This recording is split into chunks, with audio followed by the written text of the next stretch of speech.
Hi guys, welcome back to Hairdryer Treatment with me. So I am live. I'm slightly late. I do apologise. As most of you know, I haven't got a new job, and I've literally just got back. So my apologies. My apologies for being late. I hope you're doing wonderfully well. Yeah, international break week. So I thought I'd still do a review as normal. But for my predictions part of the show, I'm going to predict some of the games that are coming up in the international break. So I hope you all guys are doing really, really well. I can see a lot of your commenting on me being late. I apologise. I apologise. You know it's unlike me, but yeah. So yeah, the weekend football. Obviously, I'm a United fan. Southampton away, 1-1 draw. Disappointing result. Disappointing performance overall. Ole's tactics and his substitutions were questioned massively in that game. I don't know how you guys felt about that. A lot of people thought Greenwood should have been maybe even started or been at least given more time on the pitch. Matic obviously coming on was a disappointing one as well that people questioned. And there was many subs that were made that people were saying, you know what, I don't know if that's right. Jesse Lingard obviously came on to change the game, as you were. And yeah, people wanted Gomez to feature. He obviously played the game for them. He was 23, he scored. So yeah, I think there's a lot of things in the. If you're a United fan at the minute, I think a lot of people are pulling their hair out because what is going so wrong at our club at the minute, and it is going horribly, horribly wrong. I think. Hi Marcus tuning in, hi Paul as well, hi G, good to see you all. But yeah, I think we're all pulling our hair out because yes, I think on one hand, of course, we all know we've all got problems with the Glazers, with the board and the powers that be above. But then, of course, like me, I'm always trying to defend Ollie. I don't think it's solely Ollie's fault. But then you do have to say some of the changes that he's made, some of the substitutions, you do have to question them as well. But then you also have to take into account that the three signings that he has made, they're all up for Player of the Month. They've all made fantastic starts, so we need to back the guy. We need to give him time. But like I said, there's just many problems, and at the minute, I know you guys will be thinking, what is it? What is going on? Like, what is the actual root of the problem? And I think it's a lot deeper than what we first thought. I think it's going to take time. I still believe that Ollie should be back and he should be given the time and be given the backing. But I genuinely think that there's a lot of things that are contributing to this horrible phase that we're going through right now. And I'm hoping that it's just a phase. It's going to take a few years and we get back to the top. But who knows what's going to happen in the future? But in terms of the Southampton result, I thought Dan James was absolutely superb. I think he was a positive. I thought he was fantastic again. I love the kid, and again, scoring bangers for fun. So definitely that's a positive. I think Greenwood, when he came on, looked bright, he looked sharp. I think he should have been given more time, definitely. I think Gomez is looking fantastic, and I think he needs to be given some time in the first team.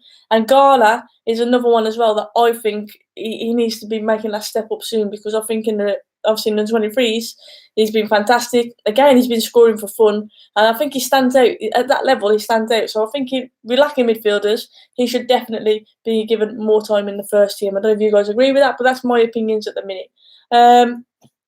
Hello, Sophie. It's a new job. Good to see you on YouTube. Thank you very much. The new job it's hard, very stressful. I'm literally working non-stop at the minute, but yeah, it's rewarding. It's good. I'm enjoying it. Thank you very much, and I appreciate your support. It's good to be back on YouTube, I will say.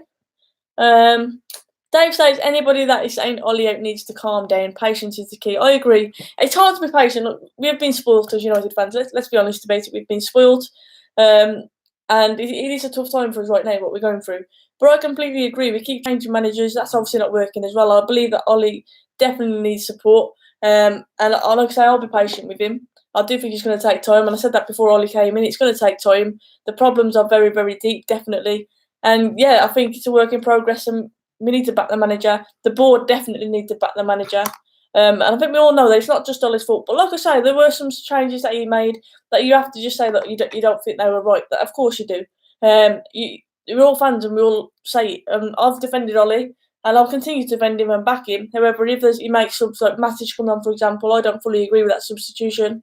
Jesse being given the time that he's on the pitch at the minute when he definitely isn't in form. He definitely isn't playing well. He's in affecting the game like he should do as a number 10. That again is questionable. So I think there's a lot of problems at United, definitely. And Ollie's, I want to say Ollie's he's the front of it, he's the face of it. So he gets a lot of stick. See what for you guys are saying. What is your new job? My new job is a head of year. I'm head of year 10. So yeah, a lot of pastoral admin, yeah, just a lot of work basically. But it's good. I'm enjoying it. Did you see Higuain skinning Koulibaly on Saturday? I didn't, but I did hear about it, definitely. I saw a lot of tweets regarding Koulibaly. I'll talk a bit about Italian football towards the end because obviously something quite key happened over the weekend, so I will be talking about that. But the next game I'm going to go on to Chelsea against Sheffield United. Now 2-2. Obviously, Zuma scoring the own goal. He had a bit of abuse after that own goal, I believe, as well, from certain folks on Twitter, which I completely do not agree with. But there are just idiots out there, and that's the only way I can put it. There's idiots out there. But in terms of Chelsea this season, I said that they're surprising me more than I thought they would. I thought they would struggle. Being in a similar situation to us, really, obviously Frank Lampard coming in there, the transfer ban, which really hindered them. So he's relying a lot on youth. And I think Mason Mount has had a fantastic start to the season. I would definitely say that. And Tammy Abraham obviously scoring at the minute for Frank Lampard as well. But that's a dodgy result 2-2 at home to Sheffield United. It looks very much like their season is going the way that our season is going at the minute. Sheffield United, fair play to them, though they kept plugging away and they kept putting pressure on Chelsea, and they got a point at the end at Stamford Bridge, which is a fantastic result for them. So fair play to Sheffield United. Ramian says, how can you not like Zuma? He's a funny guy, a very down-to-earth person. Like I said, there's just idiots out there. There's just trolls, idiots. Racism on any level is not right. And I'm completely against any of those comments. And like I say, in Italy over the weekend, there was definitely a key event and a letter that's been leaked, and I'll talk about that at the end. Really, really interesting. Leicester against Bournemouth. Maddison is a player that I've spoken about quite a lot, and I really rate James Maddison. At first, I was saying, is he a player that's overhyped because he's English? Because we all know that English players are overhyped. People gas them up too much because they are English and think that they're the best players in the world. James Maddison, for me, I think he's different. I think he's a talent. I think he's absolutely quality. And I think he's proving it week in, week out now. And I think after this season, there's going to be a lot of big clubs that are after him.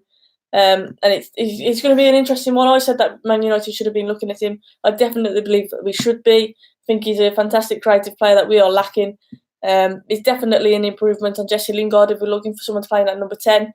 But I think he's an absolutely quality player. And he's one that, for me, OLE and the board should be looking to sign.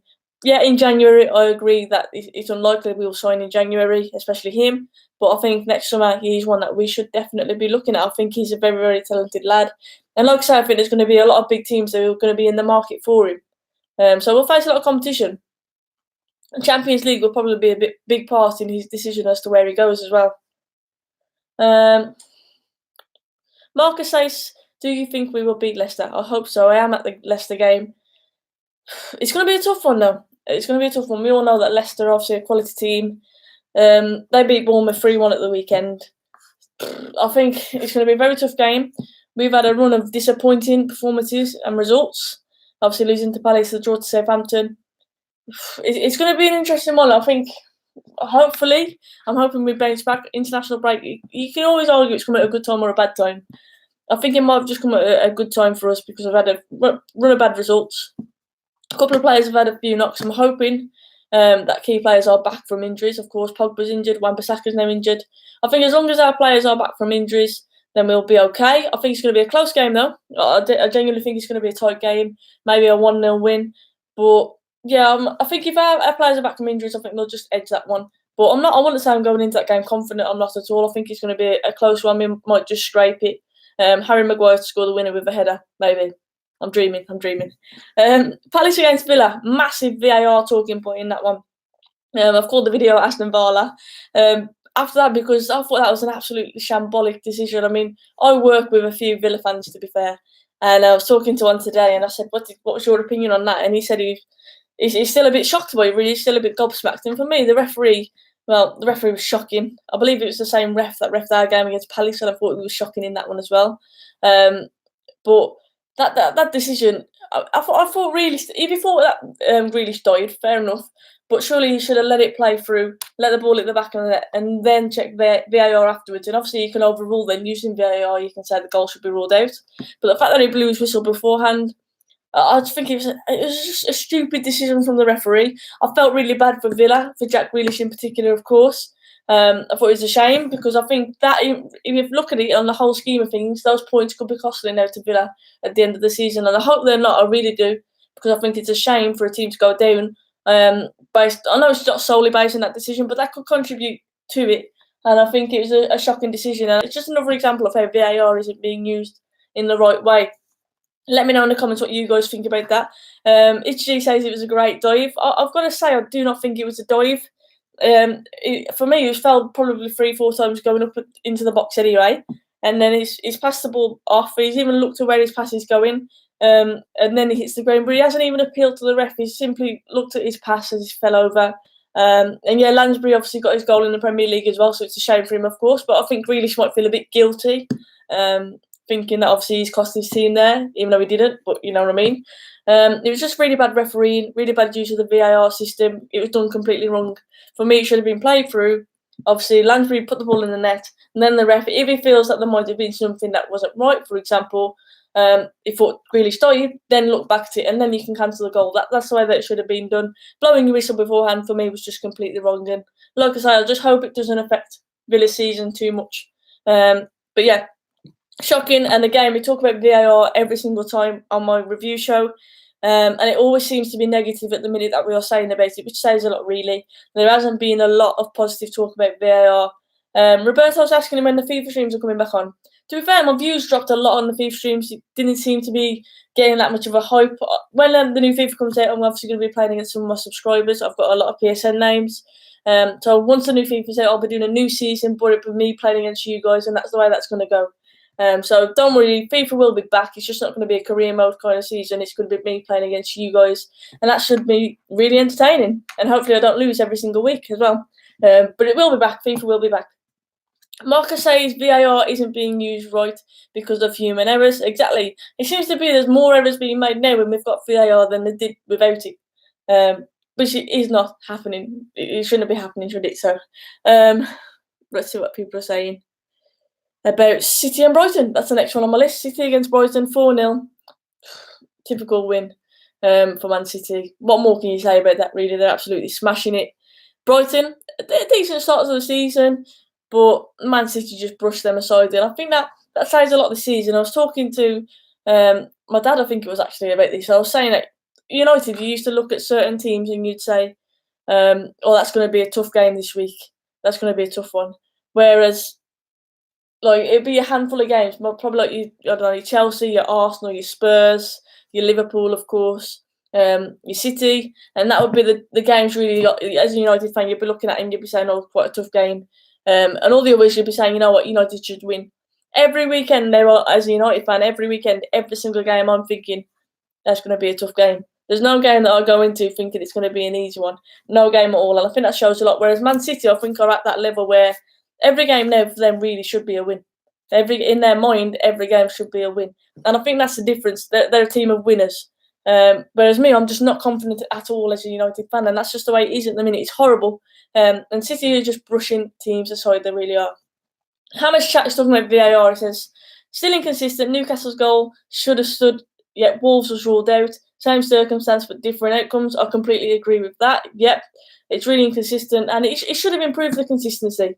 And like I said, it seems to be that there's more errors now than there were without VAR. I think we're overthinking it a bit too much. And it's like I've said before, the passion in the game. You can't fully celebrate a goal now until you've heard that check. It's kind of like a delayed reaction as a fan. You want to cheer the goal, but you have to wait to confirm that the check's over before you can start cheering it. And it's kind of taking that emotion out of the game as well. I don't know if you guys agree with that. Obviously, if you go to grounds and you've experienced it as a fan, I think it's a horrible feeling at the minute where you know your goal might just be ruled out. You don't want that Man City feeling, should you say, against Spurs where the goal's ruled out. You've done your erratic celebrations. It's just horrible. So, in my opinion, we badly need to sign 1 or 2 players in January, as next summer will be shorter, but the Euro competition and Ed Woodward will spend 1 month to sort out the Pogba style. Yeah, I think we definitely need to improve in January. I think January transfer window might just define our season. But at the same time, you've got to look at, we've had the summer transfer window. We struggled to get we signed 3 players, but we struggled to get all the deals done that we wanted to get done, apparently. So in 1 month, I don't have much faith that we're going to get a lot of business done because I can't see it happening. We had 3 months and we struggled to get all the business done, or enough business done, should we say? It is a work in progress. I think if we get a bit of business done in January, that would be acceptable. And like I say, it's a work in progress. It's not going to happen instantly. Definitely not. There's too much work to be done at United for that to happen. But I agree, we definitely need to do some business in January. Dave says, enjoyed watching the Wolves video with your dad. Great to see the banter between the two of you. Thank you very much, Dave. Appreciate that. Yeah, me and my dad, the banter is definitely there throughout the season, constantly. At the minute, you know what? He's a cocky Wolves fan at the minute. I'm going to say that he's a cocky Wolves fan, and I hate to see it. I hate to see it because they're doing well. Obviously in the Europa League, they're doing well. And my dad's head is just getting bigger and bigger to the point I don't think he's going to be able to walk in my house very soon. And I hate to see that. I hate the arrogance of the Wolves fans at the minute. And if you went to the Wolves game, you'll understand my emotion. You'll know what the Wolves fans are like. My dad is just like that. So the arrogance is getting to me at the minute. But it is banter, of course it is banter. And hopefully when we go to Old Trafford, we absolutely smash them so I can rub a bit of it back in his face. That's all I'm hoping for now. In January, United will not sign a player. This board is the virus.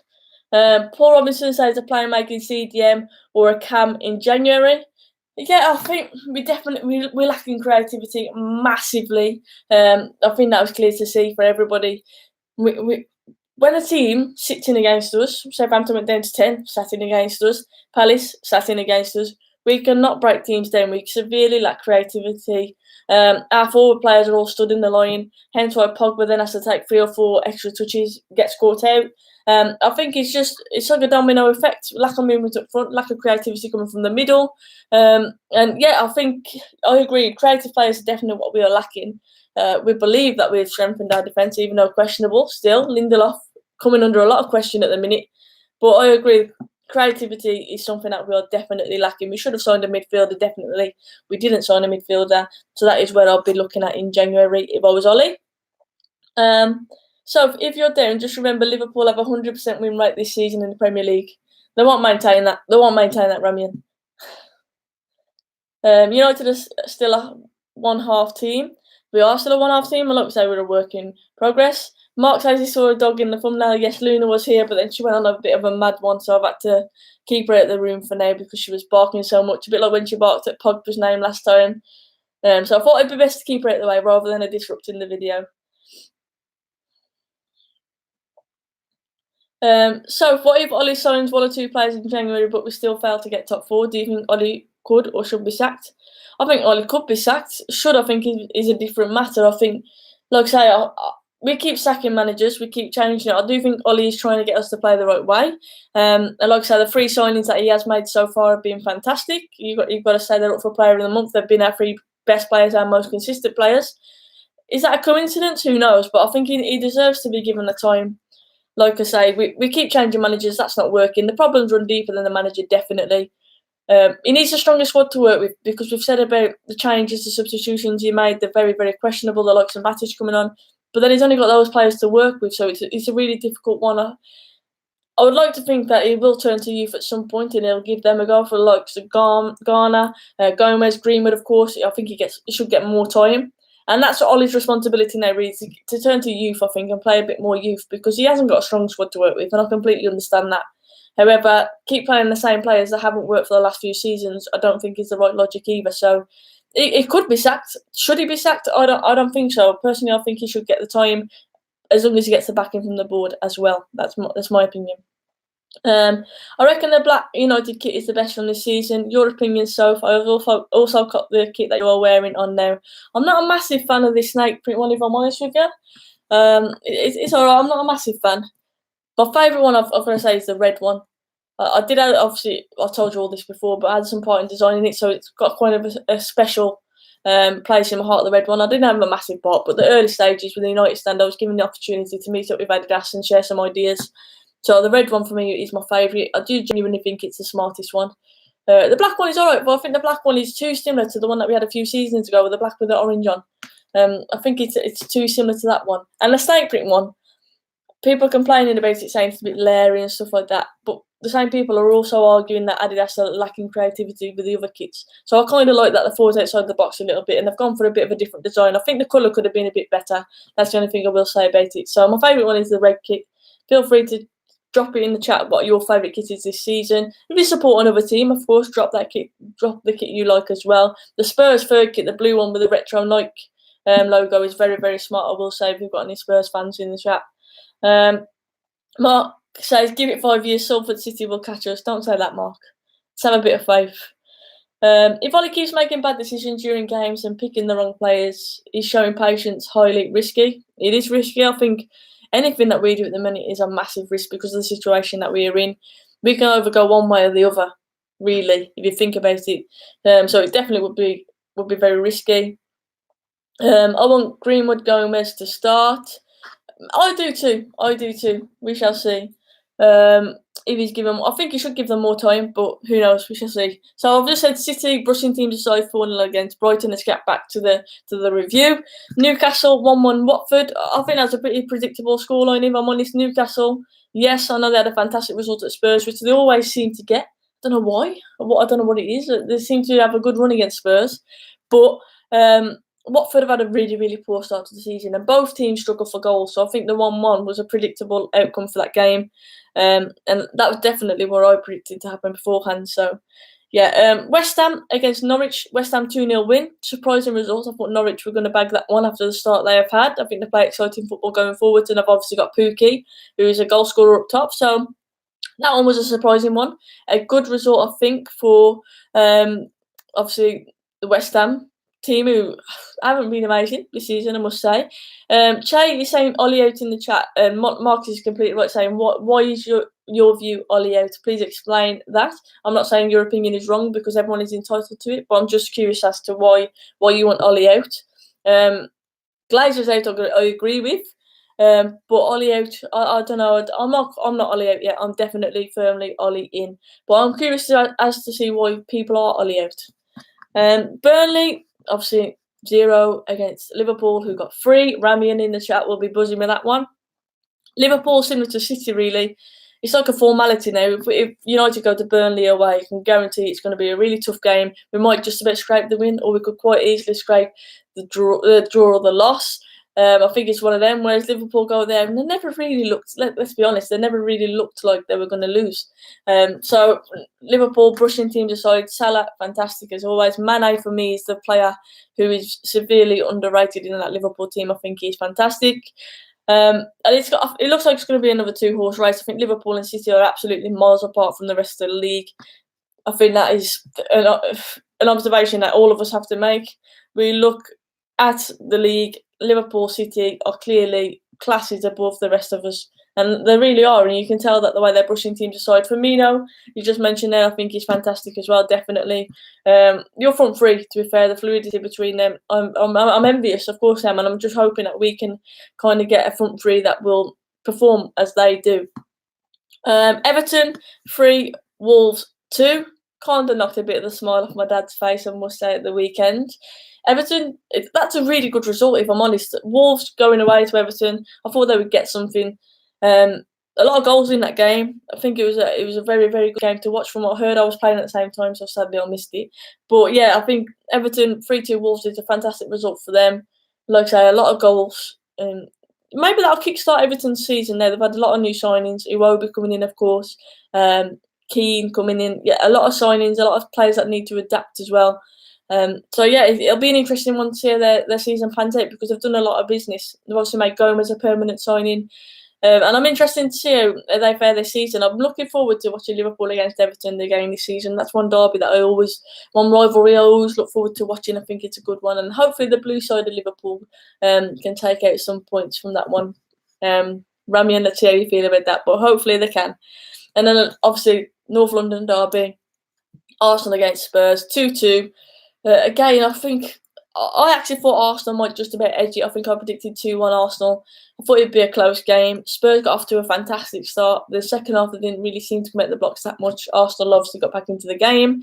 And all in all, I think you've got to say it's fairly even one. I think people say that Xhaka cost Arsenal the result. I'm not surprised at that at all, because I think Xhaka is a very poor player. I think he can shoot, but other than that, what does he really bring to that Arsenal team? And I genuinely don't know how he plays week in, week out for them, because I don't think he is good enough. I really don't. Yes, he's got a banger of a shot. Of course he has. But other than that, it doesn't really add much. And a stupid tackle, I must say. I think it was on Son for the penalty. Absolutely ridiculous tackle to make in a North London derby as well.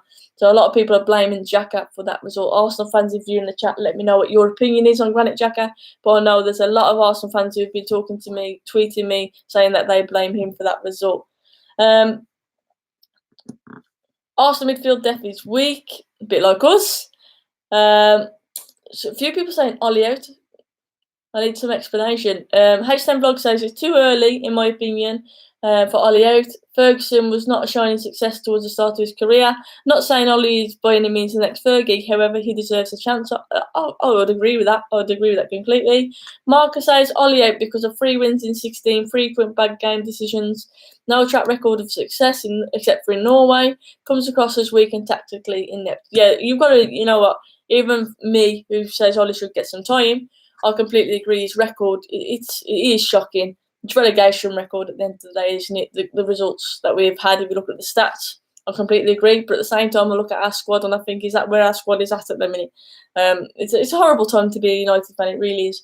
Dave says it hurts to say, but the reality is, United are where Liverpool were 10 or 20 years ago, and how the club is run in the next 10 years will decide whether we return to the glory or sink. Exactly, I think we could really go one way or the other. I think we're really on a knife edge, and big decisions need to be made, and the right decisions, of course, need to be made to determine United's future. It's a scary time, it really is, and Ollie's job, there's no two ways about it, is a humongous job.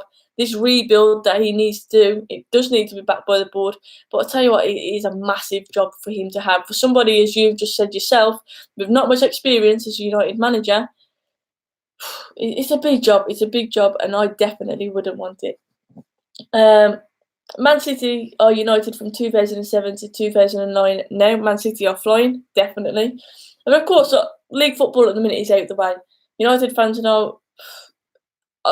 it's a bit of a relief to have a break from it, the torture of watching United every week at the minute, because you get built up where you think, you know what, every game day I'm the same. I'll be feeling positive going to the game, thinking, you know what, we're going to get something here, and then we'll be absolutely awful, and it's kind of like, oh, well, I knew that was going to happen. Even though it's that niggling feeling when you go into games or just before watching the game, even if you're just watching it on TV, you get like an adrenaline rush where you think, you know what, United are going to do something today, and then they just don't. So I think it's a bit of a relief to have some international football going on. Not saying I really enjoy it, because I don't. I think it's boring. Snoozefest, as I called it. But it's a relief from the disappointing... Look, we have high expectations and we need to lower them a bit. It's horrible. I'm not saying we should lower them, but I think if we're being realistic about it, looking at our team, we need to lower the expectations a little bit, because we are poor at the minute. Our squad is poor. It's the poorest squad I've seen at United, definitely. We've got a few key players who are, you could say, are quality, but they're not performing, and the team as a whole are simply not good enough. And like I've already mentioned, it is a worrying time. And Man City and Liverpool are definitely streets above the rest of the teams in the league. Why did we play a positive pressing game in pre-season, and then as soon as the league starts, we sit back? It's a very good question. Pre-season, I mentioned that. I said it to my dad. I said, I think that the team have got there's a clear message from Ollie. He wants the team to press high. And obviously it causes... Look at City. Pressing high, look at Liverpool, pressing high, it causes other teams to make mistakes. Ben Mee at the weekend made a mistake, Liverpool went on to score from it, and that's all from Liverpool's pressing. They make teams do those mistakes, they make teams panic on the ball. United seem to just let the other teams have the ball, and I was hoping that press would obviously be improving and we'd see it throughout the season. And you are right, at the minute we haven't seen it as much this season. Some people thought it was a fitness thing. I don't think it is. I think we've got a lot of players who simply aren't good enough, and it seems to me like we've got players who aren't I'm going to say football minded, but they aren't intelligent enough. Like, you want to take a quick free kick against Palace, for example, and you have Maguire telling players to get up the pitch, telling players to get higher. We need that leader in our team, and I do think Maguire is that guy. But there was one where we had a free kick, and Lindelof was taking his time, taking the free kick, and Maguire was shouting at him, basically saying, "Take the free kick, hurry up, do a short one, whatever you need to do." And I feel like in our mind, there's a mentality issue there. Definitely, there's something not right. Our mind is not set on. We haven't got a team of winning mentality players. But why? I don't know, but we definitely haven't. I think there's definitely a mentality problem in that squad as well, which does also contribute to the problems. But yeah, like I say, we've got numerous problems, and Ollie is the front of that. He's the face of the problems, but I think there's a lot going on behind him, definitely. Paul says, I've built myself up for an whole week. Match day hyped and positive. 5 minutes in, I'm screaming at the TV, seeing the same issues. I agree. That's the feelings I get, definitely. when I'm driving to Old Trafford, I get like the hype feeling, oh, what's score going to be today? How many goals am I going to see today? And yeah, it normally turns out to be not very many unless the opposition is scoring them. So yeah, depressing. Right, so I'm going to give some predictions. I've just got a few. I've basically picked one game from each group for the internationals. I'm going to give a bit of a prediction just for a bit of fun. Some of these teams I have not seen play, so it's going to be a very, very, very vague prediction. But I'll have a go. So Gibraltar against Denmark. I'm going to go for a Denmark win. I'm going to say 2-0. And like I always say in the chat, if you want to join in, feel free. Give me your predictions as well. So I'm going to say 2-0 to Denmark in that one. Ramian says 3-0 Denmark. Romania against Spain. I'm going to say 3-0 Spain for that one.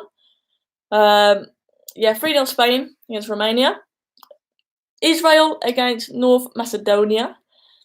This is I haven't seen both of these teams play, so I'm going to say a 1-1. Sitting on the fence there, because I have no clue. Finland against Greece. I'm going to go for a Greece win, 1-0 Greece. That's my prediction. Paul says, have you noticed how slow we are at restarts? Everything, goal kicks, throws, fells, urgency is 0. Exactly, Paul, that was my point about the mentality. We don't seem to have a winning mentality as a team. And I think that shows in instances like that where I'm pulling my hair out thinking, with a goal behind here, what's taken us so long? We should be going for the winner, for example. And it just seems so half-arsed about it all. I completely agree with that. France against Albania. It's got to be a France winning that one. I'm going to say 3-0 to France. Germany against Netherlands is, to be fair, I've looked through the fixtures. That is the most exciting one that I've seen. Germany against Netherlands. I think it'll be a tight one. Ooh, Germany, Netherlands. I'm going to say a 2-1 Germany win. I think it's going to be tight. 2-1 Germany win for that one. It is in Germany. Linda says 2-1, 2-2, 2-2. Slovakia against Croatia. Ooh, again, tough one to call that. Slovakia against Croatia. I think Croatia will win. I'm going to say 2-0 Croatia. Scotland against Russia. Russia, a tough team. I'd like to say, Scotland are going to do that, but I can't see Scotland beating Russia. I'm going to go for a 1-0 win for Russia. Slovenia against Poland. I'm going to go with Poland. I'm going to say, again, I'm going to go 1-0. 1-0 for Poland. Ramian thinks Scotland's going to win that one. Yeah, hopefully. England against Bulgaria. Of course, the one that we're probably all looking at. Some of these fixtures, exactly, Paul. I'm looking at it and it's like, who? No, I'm joking. I'm looking at it. I haven't seen him play, so it's a wild card prediction. So, yeah, England against Bulgaria. I'm going to say an England win. I'm going to go, I think they'll concede. So, 3-1 England is my prediction for that one. 10-0 England is a prediction there. 3-1 England, 3-1. That seems to be the general consensus for that one. And then the final one, Serbia against Portugal. Portugal, for me, I think are a fantastic international team. I think they're good. Serbia, though, are very physical and they're a tough team. So I think Serbia will be quite tough to break down. I'm going to go with a 1-0 Portugal win. I think they'll just edge it. I think they've got a lot of quality going forwards. I don't think they're going to score a lot of goals because, like I said, Serbia are very, very physical. But I'm going to go with a 1-0 win there. Thank you all for tuning in, as always. I really do appreciate it. We'll be back to normal, of course, after the international break where we can predict some of the Premier League games. But, yeah, my apologies, of course, for being slightly late. New job has taken over a little bit this week, but I will get back to normal, definitely. I appreciate you all tuning in. If you haven't already, please do subscribe to Hair Dry Treatment. I would appreciate that. If I haven't answered your chat, I don't do it on purpose. Drop a comment on the video after it's uploaded and I'll definitely respond there. And of course, drop a like on the video as well, because it's nice to be liked every now and again. Have a lovely evening, guys. Take care, and I'll chat to you all very soon. Cheers.